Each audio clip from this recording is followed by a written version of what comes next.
you guys are obviously friends, but the friendship has, as you were describing earlier, is evolved over a long time, perhaps a period where you didn't have the profile that you have now. Tell us about the evolution of your friendship. Do you want to tell the story? Yeah, thank you. First time I never met Jennifer, but when I was in the courtroom, and I was shocked and I was surprised because she's sitting in the courtroom, and I never seen the white girl sitting witness in the courtroom. And, you know, to my heart, as human level, it's like my spirit lit up. Even Indonesia put in prison in a dark room, but I feel that someone witnessed. And, you know, I never met. So that is the first time I feel that someone I care about as a other human being. That's the first time. Now, Benny, you later escaped from prison. Is that correct? Yes. That's pretty scary. Not many people in this room have escaped from prison. Has anyone escaped from prison here? No. That's pretty scary. And you actually crossed the border into PNG. Yes. And that's where you were reunited with your wife. Yes. That must have been amazing. Tell us about, how did you escape? Yeah, if you watch this film called America Prisoner Break, then you may know.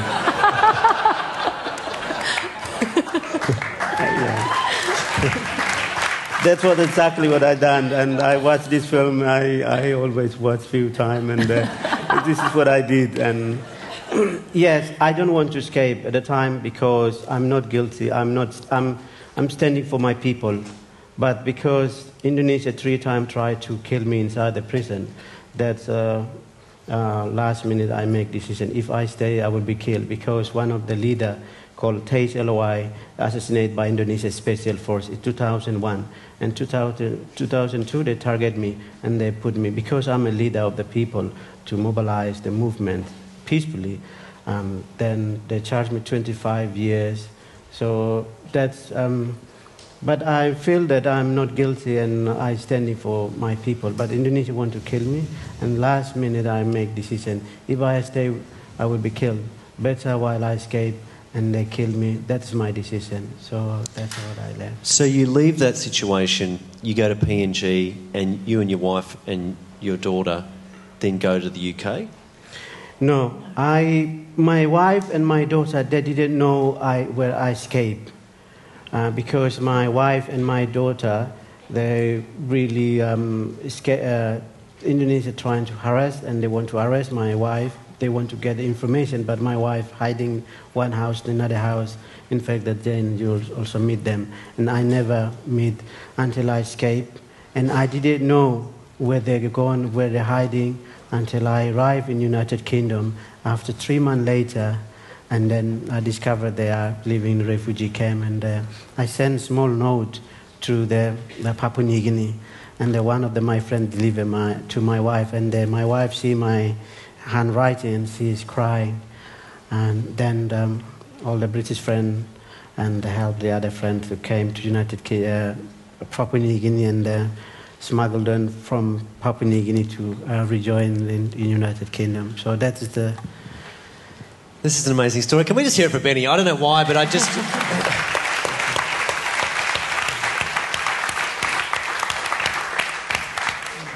Can we just pan out a little bit?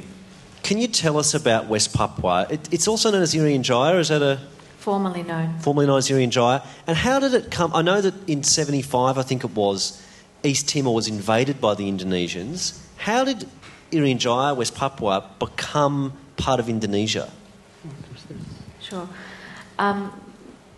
Well, West Papua was part of the Dutch East, well, was loosely part of the Dutch East Indies, which then became independent Indonesia. When Indonesia got independence, they kept West New Guinea, and it was entered onto the list of non-self-governing territories which are entitled to self-determination under the UN Charter. Non-self-governing or self-governing? Non-self-governing, so colonial states that are on the path to independence. And the Dutch had an international obligation to bring West Papua to independence. Indonesia wanted the province largely because of its natural resources. What are they, Jennifer? It has the biggest gold and copper mine in the world. The largest tract. It's not Bougainville, is it? No, it's Freeport Gold Mine. That's on the other side. That's on the other side of Papua New Guinea. The largest tract of rainforest outside of the Amazon. Huge natural gas reserves. What else? Copper. Yeah, the gold. That's plenty, by the way. You don't feel... It is. West Papua is the greatest contributor to Indonesia's GDP. But basically... sorry, say that again? West Papua is the greatest contributor to Indonesia's GDP. So... of the provinces? The natural resources. It is the most natural rich resource province, and yet it is the poorest. So the people aren't benefiting. But basically in the early 60s, Indonesia tried to take it back. They were receiving arms from Russia. The US stepped in and said, we can't afford to lose Indonesia to the Cold War. So Australia was actually going to go to war with the Dutch to protect the province because we were administering Papua New Guinea at the time. And then once the US stepped in, everybody went, whoa. And actually 2 years before West Papua, as part of the agreement, Indonesia was supposed to give West Papua a vote for self-determination. They did so in 1969, but in circumstances where they rounded up 1,000 people and made them vote under threat of violence. So it was not a free and fair vote. But 2 years before that, the US signed the contract for Freeport Gold Mine. And so it's pretty clear that this vote for self-determination was never going to be free or fair because they'd already been divvying up their natural resources. And as a result of that, which was completely in violation of international law, they became part, illegally, of Indonesia. Okay. There's so many questions I need to ask you guys. I really want to get to your relationship. But I just, because I don't know how much time we've got, they may shorten the morning tea break. Sure. I just want to talk about, if people are interested, this is a campaign, of course. We know that Jose Ramos Horta, he went around the globe when East Timor was a non-existent issue. He was travelling doggedly, going to community radio stations in Portugal and Spain, and that man has, done some serious miles. If we want to find out more, Benny, how do we get involved? How can we just, to start off with, learn more? Yeah, there is a website called www.freewestpapua.org. That is a lot of information is there. We have international lawyer for West Papua, if your lawyer could involve, and Jennifer, who is a leader of the lead lawyer group, and also we have an international parliamentarian for West Papua, which is some of the Australia Greens and Senator joined this campaign. That's mainly focused on self-determinations, and you can do practical things. Tell your family, your friends, and invite West Papuans to come and speak your group or anything we can, because people in Australia care about human beings. Because why? We have 10 years ago, East Timor, people thought never get independent, but because people power moving. So I hope that one day my people will be free, but without your support, it's never free. So that is the free website you can visit. Also, we have Twitter, Free West Papua Twitter, also the Facebook. There's 70,000 worldwide are supporting this campaign, so you can join. Okay, so there's different things we can do. We can search it on Twitter. Do you know the Twitter handle that we can, just to get updates? Yeah. He wants to know what it is. What is the Free West Papua? What is the Twitter handle? What's the Twitter name? Yeah, I think Free West Papua. Free West Papua. Free West Papua. So Twitter, if you want to follow it on Twitter, Free West Papua. Yeah. I know that Jose Ramos Horta, when he would come to Australia, he would often be put up by various unions who are very strong on this campaign. Are there any groups in Australia which, who let you sleep at their house, or who are particularly kind of good, that we would know, like prominent unions or perhaps?